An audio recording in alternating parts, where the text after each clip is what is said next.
Hey, this is Emily Holman. I chose to research Rett Syndrome for my disability paper and presentation. Rett Syndrome is a disorder of the nervous system that leads to developmental regression, especially in the areas of language development and hand use.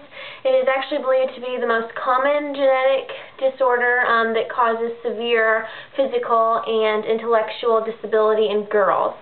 It actually is mostly exclusive in girls rather than in boys, and it affects approximately 1 out of every 15,000 girls.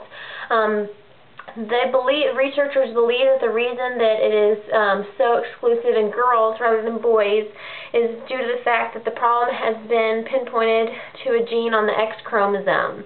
Sadly, males that do get Rett syndrome do not have a second X chromosome to compensate for the problem, and so the defect is usually fatal very early, causing miscarriage, stillbirths, or even death as infants very early on in life.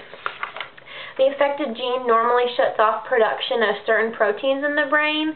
When their faulty overproduction of these proteins occurs, and that leads to the damage to the nervous system, which is Rett syndrome. The diagnosis of Rett syndrome is based on symptoms and clinical history.